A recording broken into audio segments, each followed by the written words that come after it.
Bien, de acuerdo con nuestra analogía de un sistema mecánico, podemos observar que para que exista movimiento de las pelotas, de flujo de agua, de flujo de corriente, debe haber una diferencia de alturas entre los dos nodos o entre los dos extremos de la tabla o entre los dos nodos de nuestro circuito. Esto significa que para que exista corriente o flujo, si no existe una diferencia de alturas o diferencia de tensión, no puede haber corriente. Por ejemplo, en este caso, elevé un extremo de la tabla y existe movimiento de pues las pelotas o las canicas o flujo de agua o flujo de corriente. Podemos concluir entonces que para tener una corriente debe existir una diferencia de voltajes. Es decir, la corriente podemos decir que es función del voltaje. Ok, ¿qué significa esto? Que debemos tener siempre primero una diferencia de voltaje para que como consecuencia tengamos una corriente. Entonces la corriente va a ser siempre función del voltaje. ¿Ok? La podemos expresar en forma de ecuación como I igual a F de B, función del voltaje. Ok. La relación entre la corriente y voltaje, la relación más simple que podemos tener entre corriente y voltaje, se obtiene a través de la ley de Ohm, la cual nos dice que la corriente a través de una resistencia va a ser igual al voltaje entre la resistencia. Bien, si tenemos una resistencia con un cierto valor R y entre sus extremos aparece una diferencia de tensión, le voy a llamar B minúscula, y a través de esta resistencia fluye una corriente I. Observen que el sentido de la corriente lo estoy dibujando de acuerdo a la polaridad que apliqué al voltaje de referencia, que le estoy llamando B minúscula, es decir, la corriente va de más a menos. Si tomamos la analogía que hemos estado manejando de que la corriente debe fluir de una altura mayor hacia una altura menor, entonces podemos representarlo gráficamente así. Tomando en cuenta esa analogía, esta corriente va a fluir en ese sentido siempre y cuando tengamos una diferencia de tensión en la resistencia, le llamo B subíndice, B minúscula, perdón. Si tenemos una diferencia así, es decir, el voltaje nodal en el punto A debe de ser mayor que el voltaje nodal en el punto B, para que la corriente pueda fluir en el sentido que estoy marcando. Ok, ¿cómo aplico la ley de Ohm a este circuito que acabo de dibujar? Porque aquí existen dos voltajes nodales. El voltaje nodal, que lo voy a llamar BA, definido por la fuente de la izquierda, y el voltaje nodal B subíndice B, definido por la fuente de la derecha. Ok, ¿cómo aplico la ley de Ohm? Bien, la ley de Ohm la debo aplicar de la siguiente manera.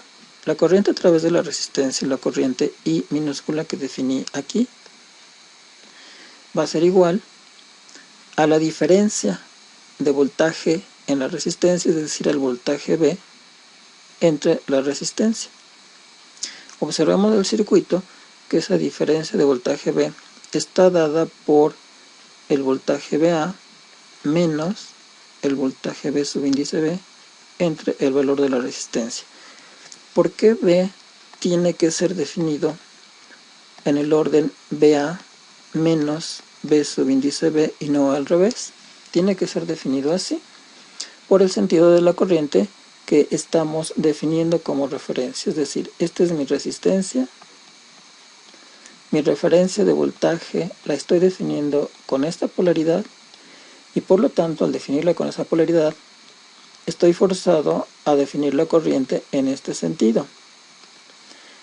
Nuevamente lo repito que lo tengo que definir así, tomando la analogía del sistema mecánico de que la corriente o el flujo de corriente siempre va de un potencial mayor a un potencial menor. Recuerden también que este sentido de corriente es el sentido de la corriente convencional, no la corriente real.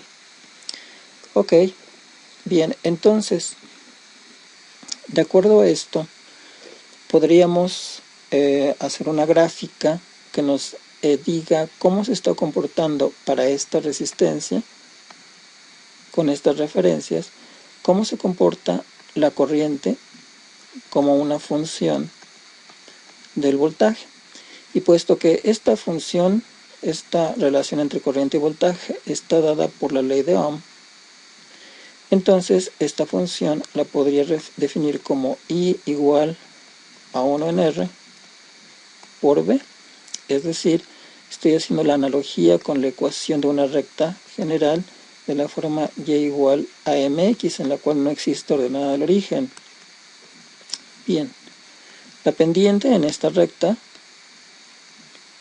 m, es igual a 1 en r. Bien, intentemos hacer la gráfica de esta función, de esta, en un sistema de ejes en el que vamos a manejar la siguiente convención. Como la corriente es función del voltaje, la corriente la voy a graficar en el eje vertical, en el eje de las ordenadas, mientras que el voltaje lo voy a graficar en el eje de las abscisas. Recordemos que la ecuación que nos define la corriente en una resistencia es igual a 1 en R por el voltaje B, de acuerdo a la ley de Ohm, donde nuestra referencia, la voy a dibujar nuevamente, es esta. El voltaje definido con esa polaridad, la corriente definida con este sentido y el valor de la resistencia. Ok, pues en esta ecuación, si aplicamos 1 volt a nuestra resistencia, vamos a suponer que la resistencia tuviera un valor de 1 ohm, entonces al aplicarle 1 volt, al evaluar nuestra ecuación con B igual a 1 volt y la resistencia igual a 1 ohm, obtendríamos 1 ampere. Nuestras unidades de corriente serían amperes y nuestras unidades de voltaje serían volts. Ok, eso implica que nuestra ecuación o nuestra línea, nuestra representación gráfica tendría que pasar por este punto. Ok, si aplico 2 volts tendremos 2 amperes y así sucesivamente. Ok, si aplicamos un voltaje negativo, es decir, si invertimos la polaridad en la resistencia, le aplicamos menos 1 volt, tendríamos menos 1 ampere, o sea, una corriente fluyendo en sentido contrario, eso es lo que significa. Igual, si le aplicamos menos 2 volts, tendríamos una corriente de menos 2 amperes. Y eso iría definiendo una serie de puntos que si los unimos, obtendríamos una recta que pasa por el origen, cuya pendiente sería igual a 1 en R, donde R es el valor de la resistencia. Ok, entonces esta es la representación gráfica de una resistencia. Ahora intentemos cambiar el valor de la resistencia y ver qué pasa con esa pendiente. Entonces vamos a mantener la misma escala de corriente y voltaje, pero vamos a variar el valor de la resistencia para obtener diferentes valores de pendientes.